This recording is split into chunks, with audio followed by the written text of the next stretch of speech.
ñu waxee moom fu mu war a waxee dégg ngeen bu baax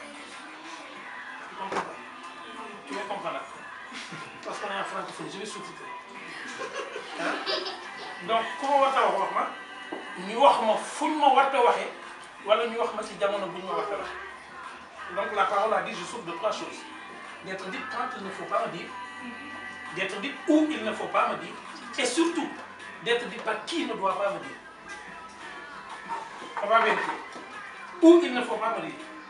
Est-ce que vous pensez que quand vous entrez à l'hôpital pour rendre visite à un malade, il est judicieux de lui raconter l'enterrement qu'on vient de quitter?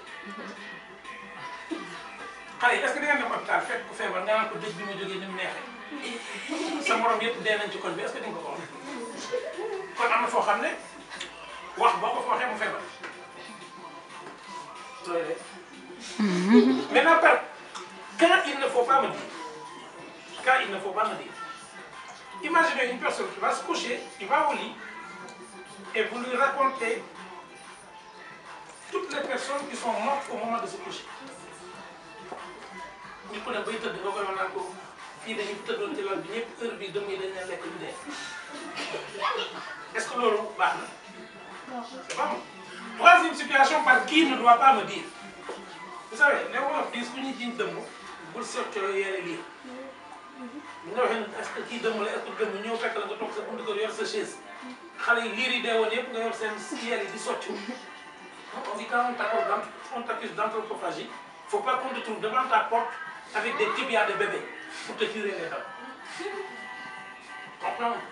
Donc, une personne, par exemple, on dit souvent chez les polars, si on demande à qui appartient le mouton et que tu lâches la corde, c'est que tu es un voleur.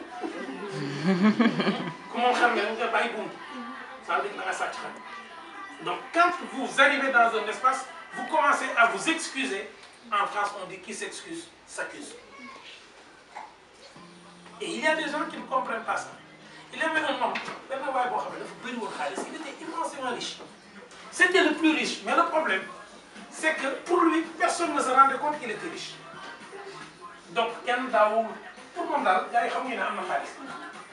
donc un jour, il a décidé de dire aux gens qu'il est riche. Donc, moi, il avait une maladie, il ne savait pas se taire. C'est-à-dire que non. Matin, midi, soir, c'est-à-dire qu'il parle à propos de tout et de rien. Soit de mémoire, soit de mémoire. Ok? Maintenant, un jour, il se retrouve dans une situation où lui, il est l'aîné de la famille. Comme il est l'aîné de la famille, on lui dit, ok, tu es responsable. Maintenant, nous, dans notre famille, tous les jeudis, il faut que quelqu'un entre dans l'enclos là où il y a les génies et qu'il verse du lait. Nous avons les combien il y a les doubles qui ont été sorti de son mais vous savez, lui, il ne savait pas se taire. Il rentre, tout ce qu'il voit, dès qu'il sort, il commence à raconter.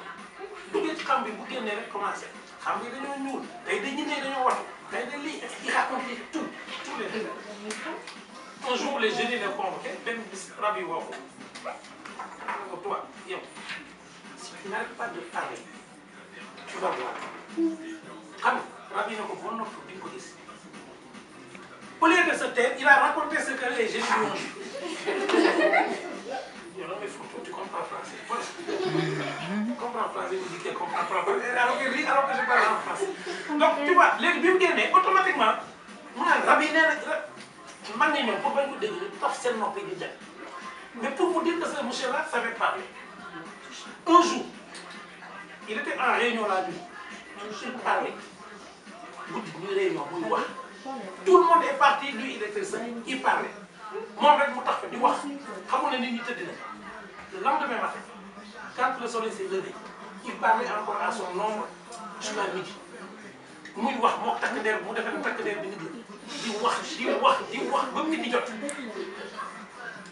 Deuxième preuve, pour vous donner que c'était quelqu'un de bavard. Il y a un malade qui est venu lui rendre visite.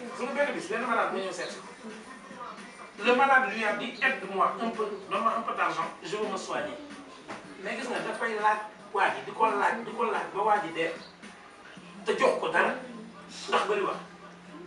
Donc la parole peut tuer. Mais un jour, quand les génies en ont eu marre, ils lui ont dit, sors ou bien tu verras. Il sort, mais il ne savait pas qu'il parlait. En sortant,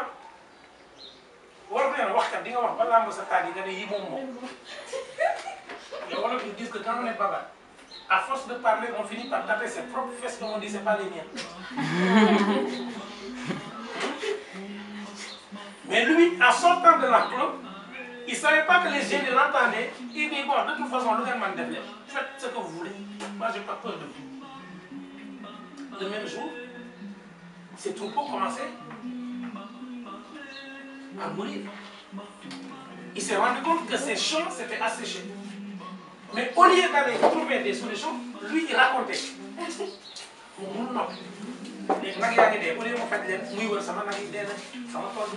Etc. Ces enfants commençaient à tomber malades. Au lieu de les soigner, il passait son temps encore à raconter les maladies de ses enfants. Pire, ces 4 femmes commençaient à prendre leurs enfants et à rentrer. Parce que qui pour qui nous fait une parce qu'on a eu sur marqué.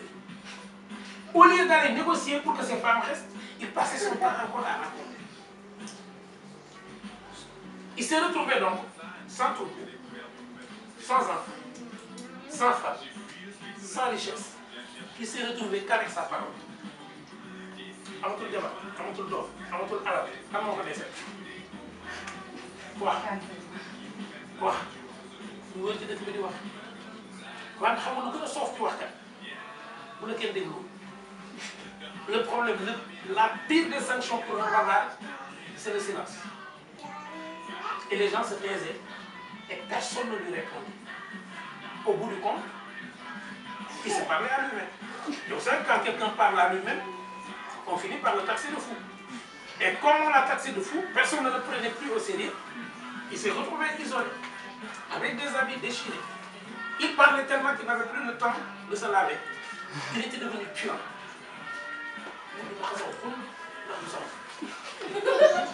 Alors les villageois, ne pouvant pas l'écarter, ont décidé, eux, de partir. Et ils l'ont laissé là-bas, tout seul, au milieu de la forêt. Et celui qui m'a raconté l'histoire ne m'a pas dit si il est mort là-bas ou s'il s'est réconcilié. Qui vous connaissez, mais il m'a dit ceci. Si vous blessez quelqu'un avec un couteau, il peut se soigner et guérir. Et si vous blessez quelqu'un avec une parole, cette plaie-là, personne ne peut la soigner.